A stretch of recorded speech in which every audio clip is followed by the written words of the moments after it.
We all learn about the Great War. We know the story of trenches, poppies, and the armistice signed in 1918. We are told that on the 11th hour of the 11th day of the 11th month, the guns fell silent. It marked the end of the war to end all wars. But what if I told you that for millions of people, the fighting did not stop? What if the end of World War I was just the beginning of another, even more brutal conflict? A conflict that has been quietly, almost deliberately, erased from the popular histories we are taught in the West. This war redrew the map of the world and set the stage for the century that followed. Imagine flipping through your old-school history textbook. You'll find detailed chapters on the Western Front, on the Treaty of Versailles, and the Roaring Twenties that followed. But look closely for what happened next in the vast lands of Eastern Europe and Asia. You might find a brief mention, a footnote perhaps, about a civil war in Russia. The details are often sparse, the narrative rushed. It is presented as a local affair, a messy postscript to the main event. Yet this was no small skirmish. It was a global conflict that drew in soldiers from across the world and claimed more lives than the Great War itself. It's a silence that speaks volumes. The story is not just one of dates and battles. It is a story of ordinary people caught in an extraordinary storm. Farmers, factory workers, teachers, and aristocrats were all swept up in a tide of violence that tore their world apart. Their homes became battlefields, their neighbors became enemies. Families were shattered and entire communities vanished. This forgotten war is a human story of survival, of unimaginable suffering, and of choices made in the most extreme circumstances. By skipping this chapter, we are not just missing a piece of the historical puzzle. We are ignoring the voices of millions whose lives were forever changed. So why is this huge, transformative event so little known? Why do we commemorate one war with such solemnity while another, equally devastating, remains in the shadows? The answer is complex and uncomfortable. It involves politics, ideology, and the way nations choose to remember their past. It's a story of inconvenient truths and a deliberate effort to shape a particular version of history. Over the next few sections, we will pull back the curtain on this forgotten war. We will explore how it began, who fought in it, and why its legacy still affects the world we live in today. On this day, March 8, 2026. The ink was barely dry on the armistice that ended World War I when a new sprawling conflict erupted. This was not a contained civil war, it was an international event. A staggering 14 nations sent their troops into the fray. These weren't just minor players, we're talking about the major allied powers, Great Britain, France, the United States, and Japan. They sent soldiers, sailors, and supplies thousands of miles from home to fight on the frozen plains and rugged mountains of Russia. They were there to intervene in a battle for the soul of a nation, a battle they believed had global consequences. This was a war of staggering scale. It stretched from the icy ports of the Arctic to the sun-baked deserts of Central Asia. It raged across 11 time zones. The numbers are almost too large to comprehend. While World War I caused around 20 million deaths, this forgotten conflict is estimated to have killed up to 30 million people. The majority of these were not soldiers killed in combat. They were ordinary civilians who died from starvation, disease, and brutal massacres carried out by all sides. It was a total war, where the lines between the battlefield and the home front ceased to exist. The conflict was a chaotic mix of different armies and factions. On one side were the Bolsheviks, the communists, known as the Reds. They were fighting to create a new world, a workers' paradise. Against them stood a loose and fractious coalition known as the Whites. This group was a bizarre mix of monarchists loyal to the old Tsar, liberals who wanted a democracy, and rogue warlords who simply wanted power for themselves. And caught in the middle of this titanic struggle were the foreign interventionists, the peasant armies, and the national groups all fighting for their own independence. It was a multi-sided nightmare. For the soldiers, sent from London, Paris, or Washington, it must have been a bewildering experience. They had just survived the horrors of the Western Front. They expected to go home to their families. Instead, they were shipped to a strange and hostile land to fight an enemy they did not understand, for a cause that was never entirely clear. They fought in conditions of extreme cold, facing a determined foe and a suspicious local population. Their story is a crucial, yet often overlooked part of this forgotten war, a testament to how the end of one conflict bled directly into the start of another. To understand how this new war began, we must rewind to 1917. Russia, one of the great powers of Europe, was on its knees. 3 years of brutal fighting in World War I had shattered its armies and its economy. The people were starving. The Tsar, Nicholas II, the absolute ruler of this vast empire, had lost control. In February, a revolution swept him from power. A new provisional government promised democracy and reform, but it made a fatal mistake. It decided to keep Russia in the war. This decision sealed its fate and opened the door for more radical forces. That door was kicked open in October 1917. A small, disciplined party of revolutionaries known as the Bolsheviks, led by the brilliant and ruthless Vladimir Lenin, saw their chance. In a stunningly swift coup, they seized power in the capital city, Petrograd. Their message was simple and powerful: peace, land, and bread. They promised to pull Russia out of the war, give land to the peasants, and put food on the tables of the starving workers. For a population exhausted by war and poverty, this was a message of hope. The Bolsheviks had taken control, but holding on to it would be another matter entirely. The Bolshevik takeover was not just a change of government, it was an earthquake that sent shockwaves across the globe. Lenin and his followers were communists. They did not just want to rule Russia, they wanted to spark a worldwide revolution. They believed that capitalism, private property, and the old empires were evil and destined for the dustbin of history. They immediately began to enact their radical vision. They nationalized banks and factories, seized the land of the nobility, and repudiated all of the old empire's foreign debts. They had declared war on the existing world order. This was a direct challenge to the great powers of the West. The collapse of the Russian Empire, one of the key allies in World War I, created a power vacuum. But the rise of the Bolsheviks created something far more terrifying in the eyes of Western leaders: an ideological threat. The idea of a workers' state, actively promoting global revolution, was a nightmare for the capitalist governments of Britain, France, and America. They had just fought a war to make the world safe for democracy, and now a new, dangerous ideology was taking root in one of the largest countries on Earth. They knew they had to act. Why would 14 nations, weary from the most destructive war in human history, choose to send their soldiers into the chaos of Russia? The answer can be summed up in one word: fear. The Bolshevik Revolution was not seen as a simple internal Russian affair. Western leaders, men like Winston Churchill in Britain, saw it as a contagious disease, a plague bacillus, as Churchill famously called it, that threatened to spread from Russia and infect the working classes of their own countries. After years of war, their societies were fragile, their people were exhausted, and the appeal of a revolutionary promise could be dangerously seductive. There were practical reasons for intervention too. When the Bolsheviks pulled Russia out of World War I by signing a separate peace treaty with Germany, it was seen as a betrayal by the Allies. It freed up hundreds of thousands of German soldiers to move to the Western Front, potentially tipping the balance of the war. The initial Allied landings in Russia were, in part, an attempt to re-establish an Eastern Front against Germany. They also wanted to protect the vast stockpiles of military supplies they had sent to the old Tsarist regime, to prevent them from falling into either German or Bolshevik hands. But ideology quickly became the main driver. The Bolsheviks published secret treaties, exposing the cynical land grabs planned by the Allies.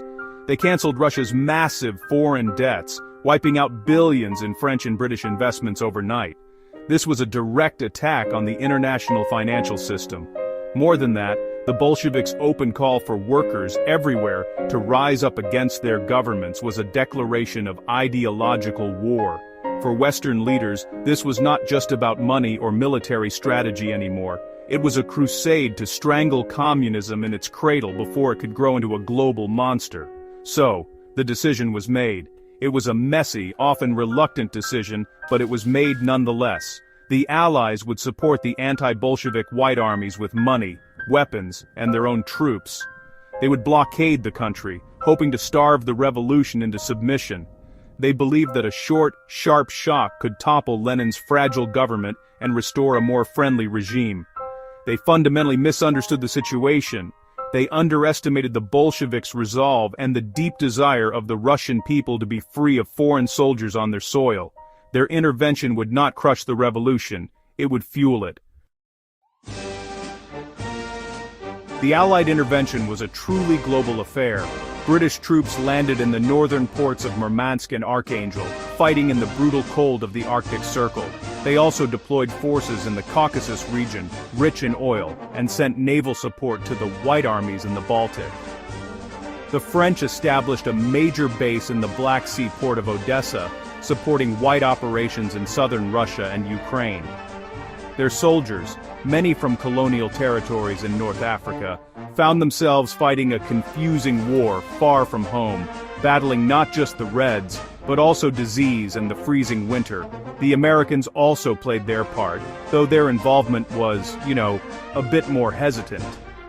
President Woodrow Wilson was reluctant to get embroiled in a Russian civil war. However, he eventually agreed to send two separate forces. One contingent of around 5,000 soldiers was sent to Archangel as part of the northern intervention. Another, larger force of nearly 8,000 American troops landed in Vladivostok, in the far east of Siberia.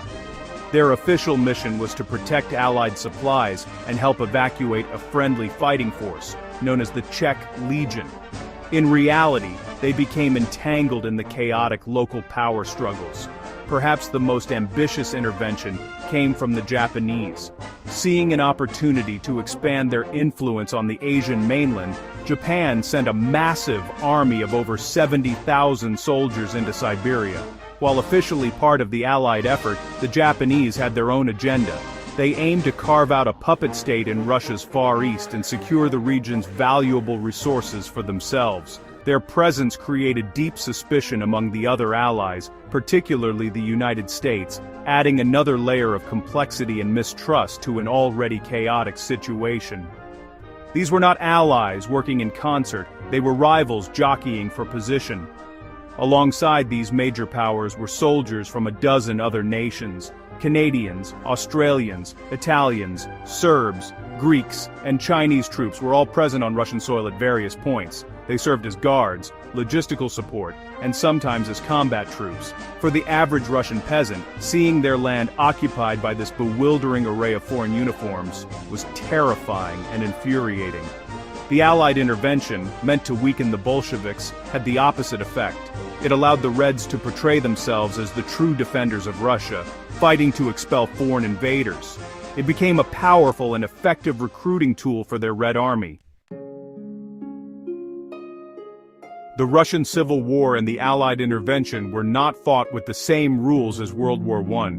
This was honestly a conflict of unparalleled brutality, where the lines between soldier and civilian blurred and then vanished completely. Atrocities were, unfortunately, commonplace, committed by all sides. The Reds instituted the Red Terror, a systematic campaign of mass arrests, torture, and executions against anyone deemed an enemy of the revolution. The Whites responded with their own White Terror, carrying out brutal pogroms against Jews and slaughtering peasants and workers in areas they captured. It was really a spiral of violence that consumed the country. The human cost was catastrophic. While millions died from the fighting, the vast majority of the war's victims succumbed to other horrors.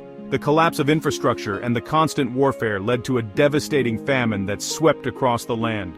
People were reduced to eating grass, bark, and in the most desperate cases, each other. On top of this, disease ran rampant.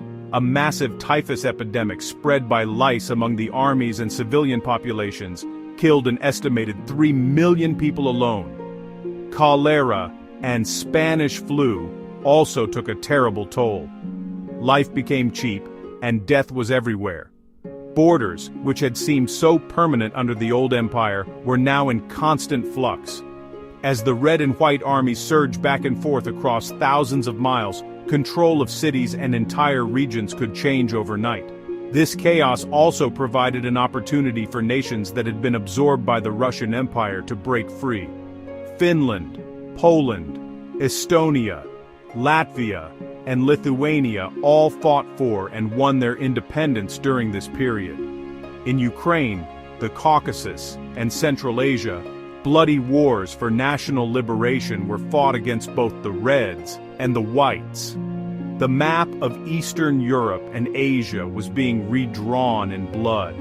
In this maelstrom, personal stories of suffering are countless. Imagine a family in a small Ukrainian town, first occupied by the Germans, then by the Whites, then by the Reds, with each new army bringing requisitions, arrests, and executions. Imagine a young American soldier from Michigan, sent to the Arctic to fight an enemy he couldn't see in a landscape of perpetual snow, wondering why he was there. This was the reality for tens of millions of people. It was a war that did not just destroy armies, it shredded the very fabric of society, leaving behind a legacy of trauma that would last for generations. If this war was so massive and so consequential, why is it a mere footnote in so many of our history books? The answer lies in the uncomfortable truth that for the Western powers, the intervention was a humiliating failure. They sent their troops with the goal of strangling Bolshevism in its cradle. But they failed. The Red Army, against all odds, defeated the White armies and all their foreign backers. The Allies were forced into a disorganized and embarrassing withdrawal. Nations do not like to build monuments to their defeats, and this was a significant one. It was easier to simply downplay the entire episode. The reasons for hiding this history are also deeply ideological. After the intervention failed, the West embarked on a new strategy containment. For the next 70 years, the Cold War would define global politics. In this new narrative, the Soviet Union was portrayed as an inherently expansionist and aggressive power. Acknowledging that the West had once invaded Russia and actively tried to overthrow its government complicated this simple good versus evil storyline. It was inconvenient to admit that the Soviet Union's deep-seated suspicion of the West was not just paranoia, but was rooted in a very real historical event. The way history is written is often a reflection of the priorities of the present. For decades, the dominant narrative in Western schools focused on the two world wars and the Cold War. The Russian Civil War and Allied intervention didn't fit neatly into this structure. It was too messy, too morally ambiguous. There were no clear heroes or villains from a Western perspective. The Whites, whom the Allies supported, were often just as brutal as the Reds, and the cause itself, interfering in another country's internal conflict, became increasingly difficult to justify. So, the story was simplified, minimized, or skipped altogether. Furthermore, for a long time, access to archives in the Soviet Union was impossible. History was written largely from a Western point of view, using Western sources. These sources naturally focused on the experiences of Allied soldiers and the decisions of Allied politicians, not on the vast human tragedy unfolding within Russia itself. The voices of the Russian victims, the peasants caught in the crossfire, and the soldiers of the Red Army were largely silent. It is only in recent decades, since the fall of the Soviet Union, that historians have been able to piece together a fuller, more terrifying picture of what really happened. The failure of the Allied intervention did not just end the war, it fundamentally shaped the future. The conflict left the new Soviet Union isolated, paranoid, and deeply hostile towards the Western world. For Lenin, and later for Stalin, the intervention was absolute proof that the capitalist powers would stop at nothing to destroy them. This siege mentality became a core part of Soviet thinking. It justified the creation of a massive military, a secret police to hunt for internal enemies, and an aggressive foreign policy aimed at creating a buffer zone of friendly states. The Iron Curtain had its foundations in the snows of 1919. The war also had a profound impact on the nature of the Soviet state itself. The Bolsheviks won the war not through popular support alone, but through ruthless organization, centralization of power, and absolute brutality. The methods they used to win the Civil War, mass terror, state control of the economy, and the suppression of all dissent, became the blueprint for how they would govern. The democratic, idealistic wings of the revolution were crushed.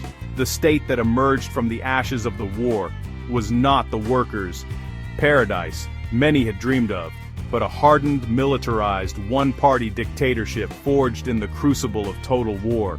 The echoes of this conflict reverberate right up to our present day, on March 8, 2026. The deep-seated mistrust between Russia and the West, a defining feature of international relations for over a century, has its roots in this forgotten war. The borders that were drawn in blood during this chaotic period continue to be sources of tension and conflict in Eastern Europe and the Caucasus. Understanding this history helps us to understand the historical grievances and national narratives that still drive political decisions in that part of the world today. It provides crucial context for the headlines we see in our news feeds. For the Western powers, the memory of this failure, even if buried, had a lasting effect.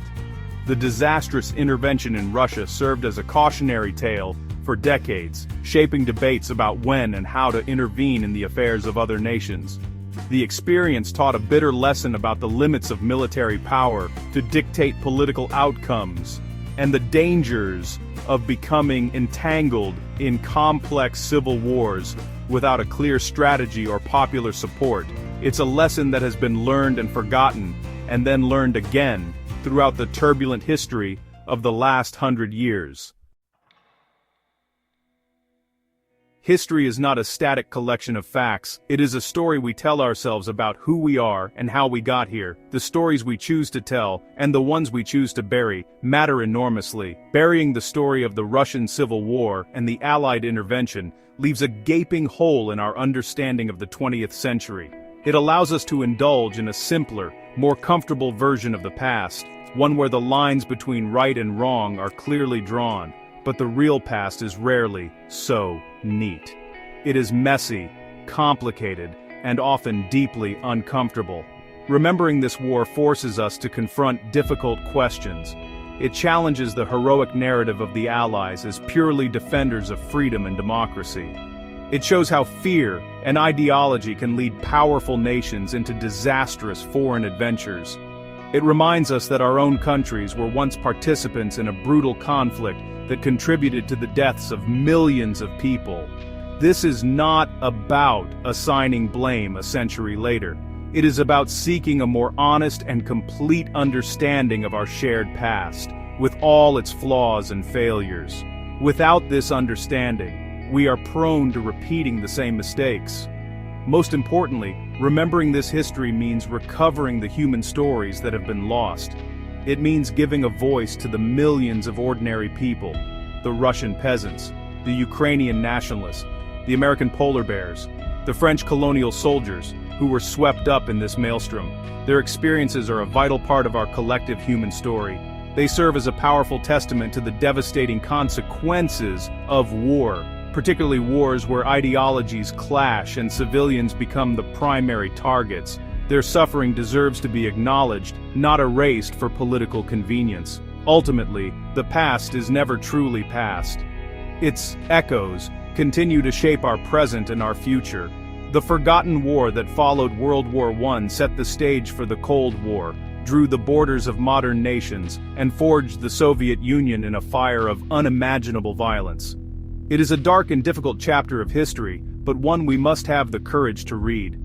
By uncovering these buried histories, we do not just learn about the world of yesterday, we gain a much clearer and more honest perspective on the world we all inhabit today. And that is why history, especially the forgotten parts, truly matters.